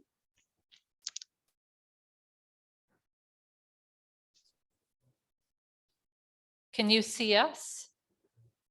I can see you. Yep, I've been able to see you guys for a while, but I've only just been given access to all these other parts, but I still can't seem to share my screen. I'm just, they're discussing it, so we'll hopefully get it on momentarily.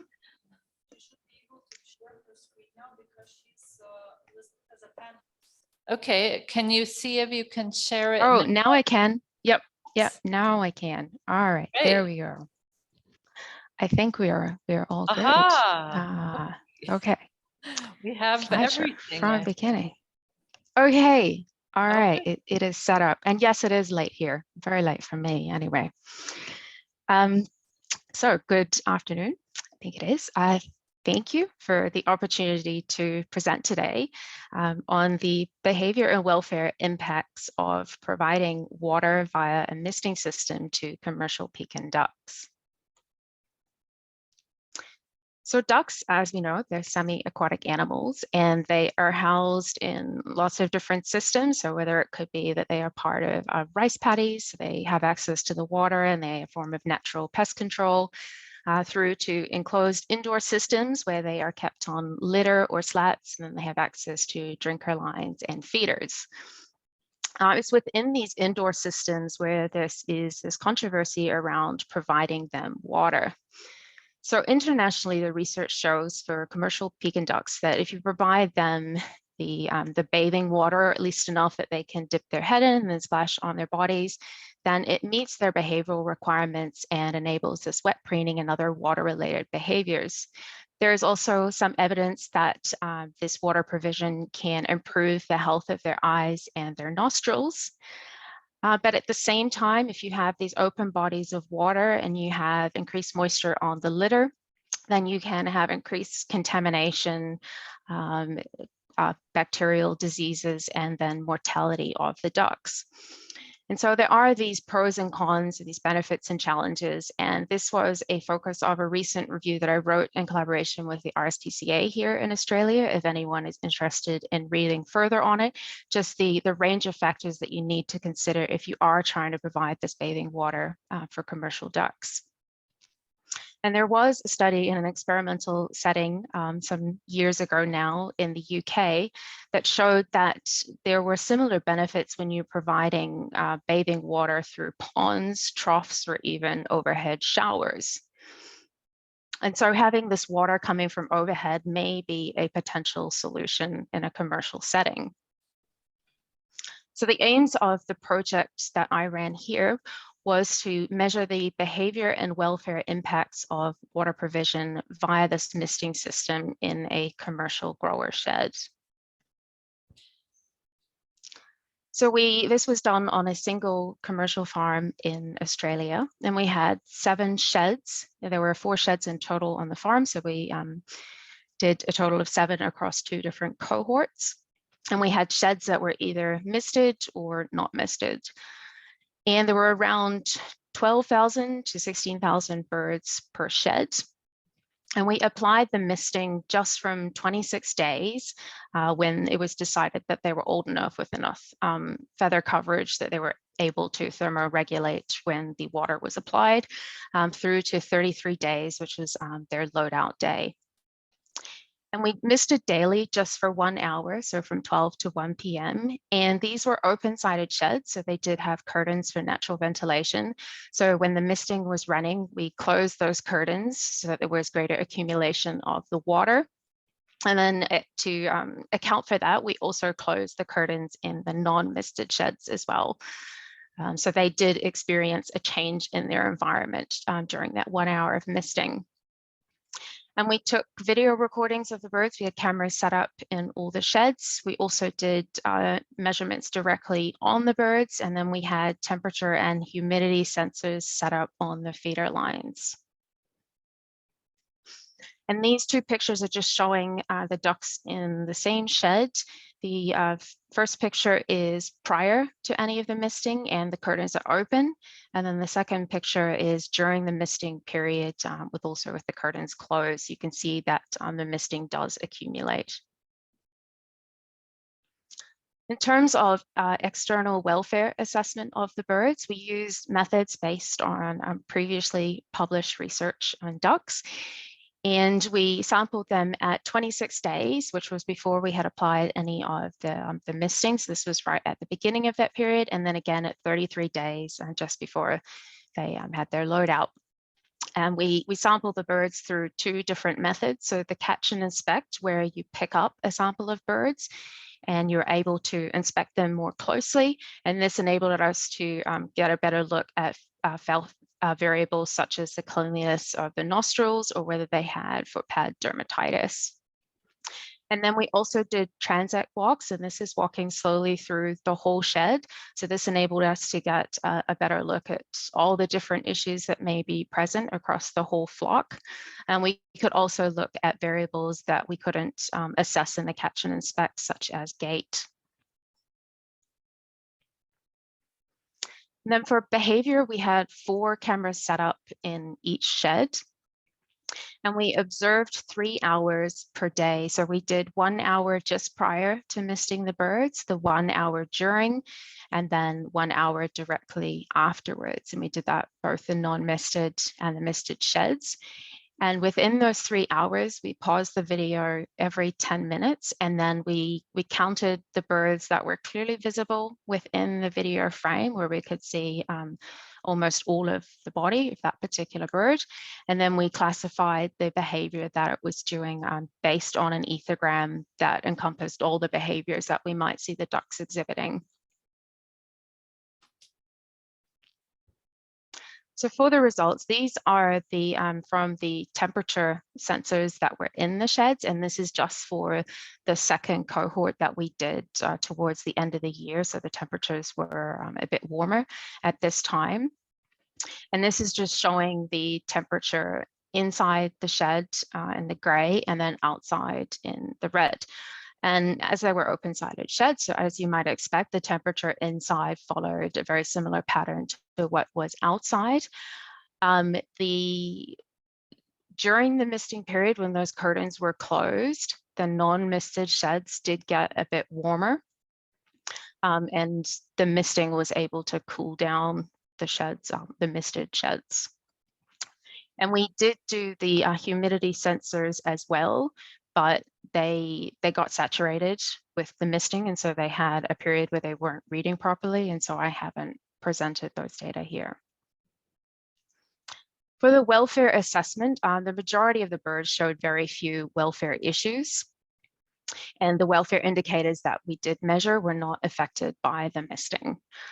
There were some differences between the two treatments, but these were mostly related to pre-existing shed variation. So we did only have those 7 sheds, and we did find that some variables were more predominant in some sheds over others. The most prevalent issues that we did see are similar to what has been reported internationally. So these would be blood on the feathers, mild nostril blockage, and mild foot pad dermatitis. So these seem to be common for commercial grower pekin ducks. In comparison to what has been presented internationally, we didn't observe any eye issues for the birds on this particular farm. And this graph here is presenting the results of the behavioral observation. So it's showing the proportion of ducks exhibiting all the different behaviors up here for the misted, the non-misted sheds, and for that 1 hour prior to the misting, the 1 hour during, and then the 1 hour after. And you can see with all of these circles here, the most predominant color is the green, and that is the birds sitting down in the litter. So they did spend the majority of their time just sitting, resting in the litter, similar to this photo here. The panting did increase in the non-misted sheds, more so compared to the misted during the hour when the curtains were closed. And this would be expected because those curtains are generally open for natural ventilation. It does heat up quite quickly when they are closed. And then the misting system was able to cool it down when the curtains were closed in those sheds. During that misting period, the birds that had the mist applied did exhibit a lot more drinking behavior. And this was not something that we had expected to see. So relative to the non-misted, they were at the drinker lines a lot more. There was some increases in preening, but it was mostly the hour after misting, and we saw increases in both the misted and non-misted birds. So it's potentially related to time of day or perhaps that change of environment. Because as I said, those non-misted birds did have those curtains closed as well. But we didn't see as much of an increase as we had expected from providing them with this water. And so this table, there are a lot of numbers in here. I've just highlighted the red ones was where we did see differences, but most of these were more about the changes in the patterns across time rather than necessarily exhibiting more or less of a behavior. We did see more drinking in the misted and more panting in the non-misted, but with a lot of these other behaviors, it was just that change in pattern across time. And the differences were quite small. So they were, even though they came up as statistically significant, they were more subtle behavioral changes than we might have expected. So in summary, the misting, it did affect the duck behavior, but just mildly. We had thought that we might see a lot more preening behavior in the misted versus the non-misted, but we did not observe as much as we thought. But we did not find any adverse effect on welfare. Similarly, we did not see any welfare benefits, but at the same time, most of the birds were in good condition. It's possible that using a larger droplet size may have a greater impact. So this was very fine mist, and some of the farms here have tried larger droplet sizes. So we're hoping to be able to do more research to look at that. And then also longer duration or at different times of day may impact what we are seeing. We just started with 1 hour really as a baseline to see if we could see any changes, but it's possible if it was run for longer that we may see greater effects. And given that a lot of the ducks or most of the ducks were in good condition, it might be that these changes are an increase in something positive for the ducks rather than alleviating something negative. But any sort of sustainable solution for the industry must take into account the logistics of providing water to so many ducks in an enclosed shed, and then also the environmental impacts of increased water usage. And so I would like to thank all those that have been involved in the research. It was funded by Poultry Hub Australia and the Australia Duck Meat Association. Thank you very much to the people on the commercial farm who were extremely helpful with the running of this project. And then the several other people that have participated and provided discussion and advice. And I'm happy to take any questions that there may be. Thank you very much, Dana. Yes, one question here.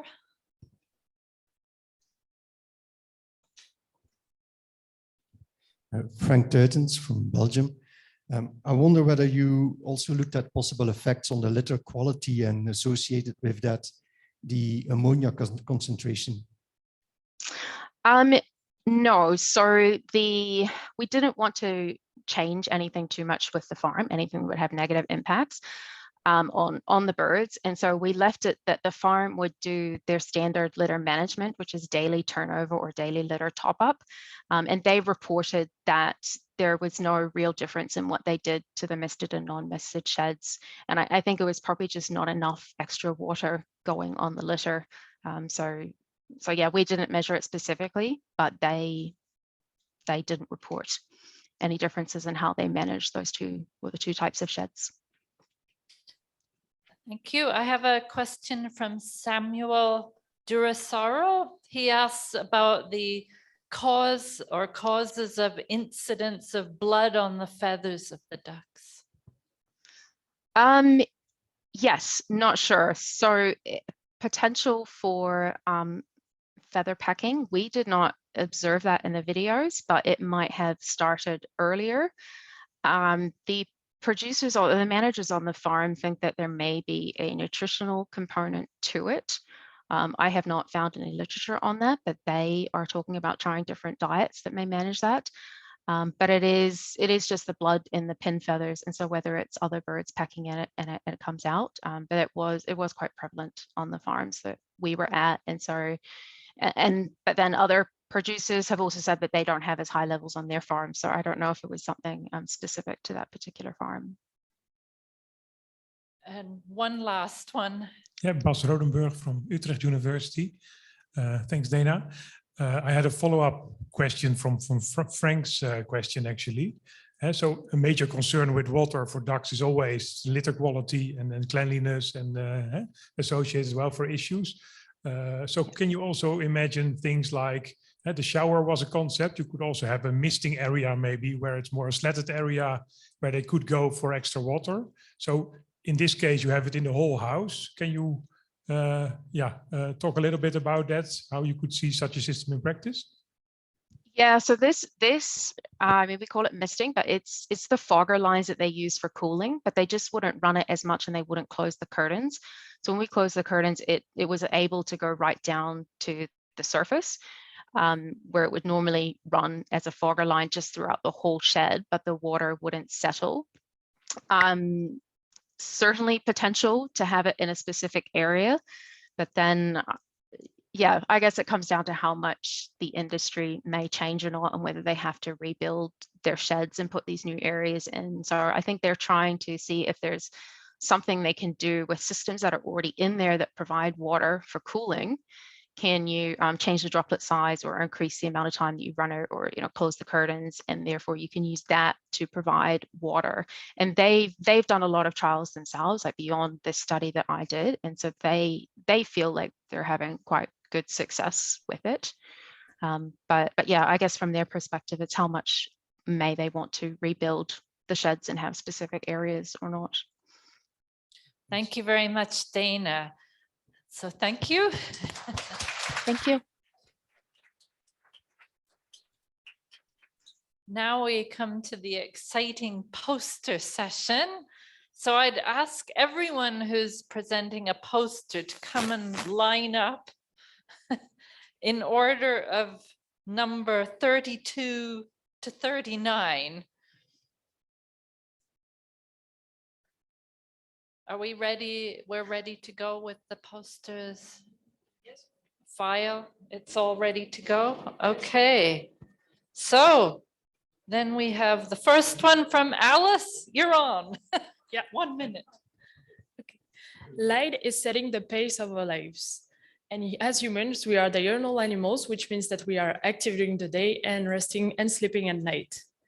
But if we stare at an intense source of light in the evening, for example, your laptop, your computer, this rhythm can be disrupted and result in sleeplessness. We have a visual system that is pretty similar to the ones of pigs. So we might think that the behavior of pigs might be altered by light. But is that true? My name is Alice Escaire. I'm a PhD student at Wageningen University. And as part of my PhD project, I investigated if the effect of light was having an effect on the activity levels, as well as on the activity patterns of growing finishing pigs. So if you want to see some preliminary results, you are welcome to visit the poster number 32. Thanks for your attention. Thank you. Go ahead, Sophie. Yes. Well, if you're interested in learning more about this interesting topic of light, then please also visit the poster next to the one of my colleague, because I can tell you more about how we could use light intensity to stimulate pigs to correctly use the functional areas within their pen, so that they lie down in a resting area, as you see on the picture here, and they defecate in the dugging area, so they keep their pens clean. This is important because ultimately it can benefit the health and the welfare of the pigs, and it can also reduce environmental emissions of ammonia. Yeah, thank you. Thank you very much. Now we have Marco. Or we will. Really nice A poster. blank screen.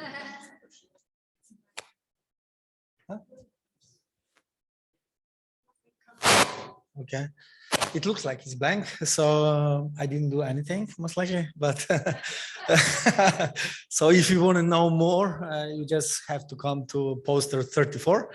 So, but the main idea is that what the poster is, I can explain a little bit about that. So understanding eliminated behavior in pigs is really important to increase welfare in pigs, meaning like cleanliness of pigs and the pen.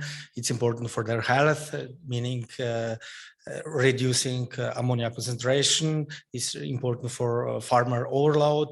More or less work is important for, not least, also for the environment.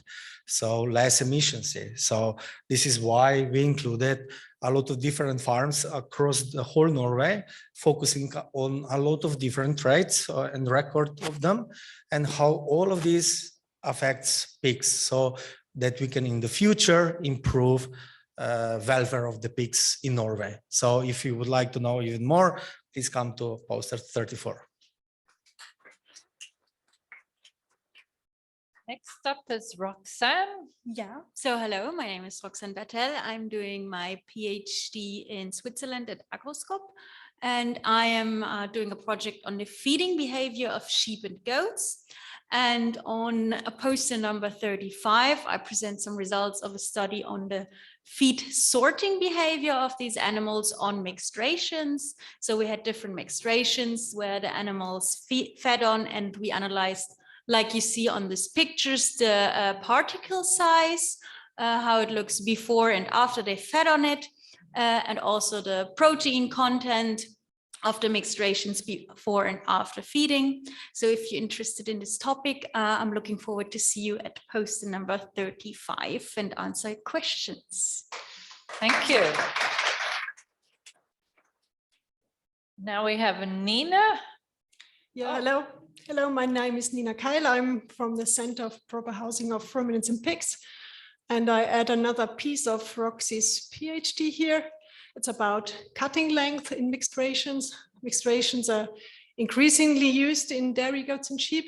And to get a homogeneous ration, usually the components of a rations are cut shortly. But if you cut them too short, it can impair the functioning of the rumen. So we offered 3 different mixed rations to dairy sheep and goats. They were composed of different components that are commercially used on Swiss farms, like hay and grass silage, corn silage. And we offered them in 2 variants, in a very short and in a longer variant. And we looked if this cutting length could impair feeding and ruminating behavior of sheep and goats. And I don't tell results because you should be interested to come to our poster. Thank you very much. Now we should have Azadeh Jalali. Online. Oh, do we know about this?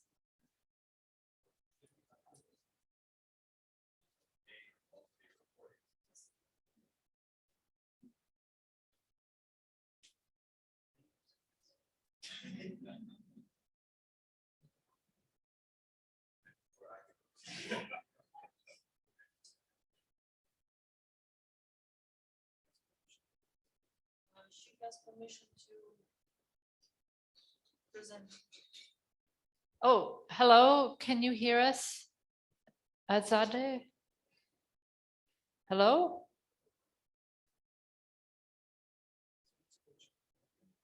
You have permission to present.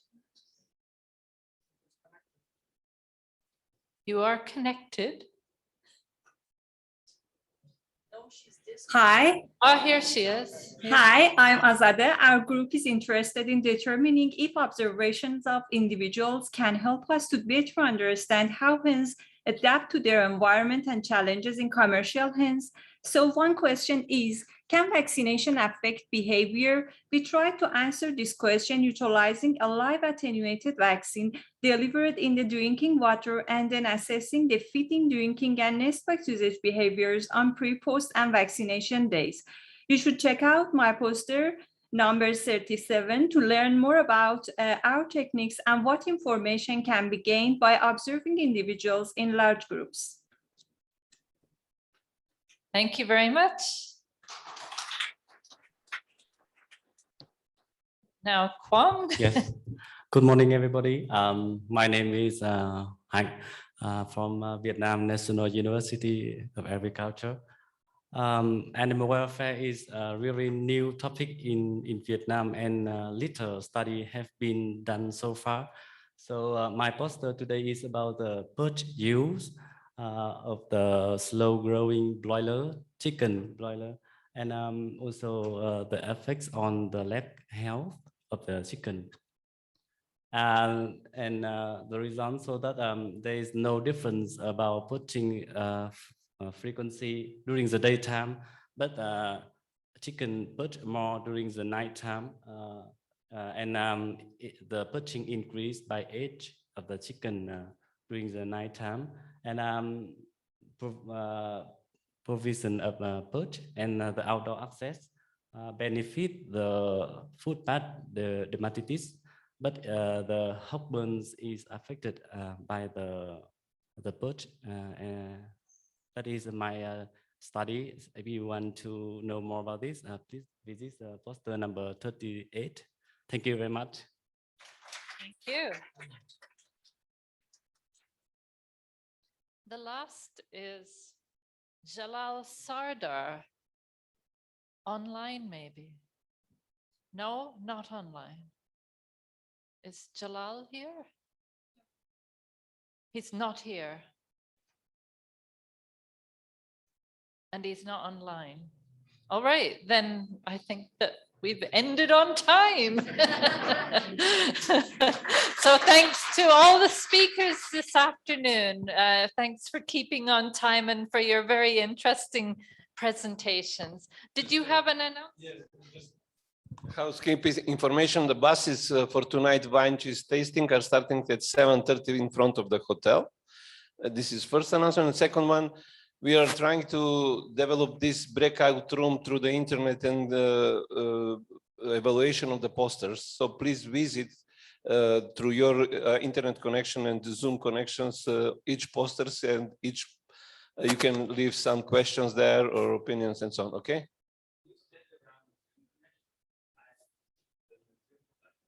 Everybody received a link to entering.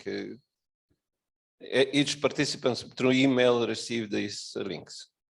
Okay, okay, thank you. All right, thank you.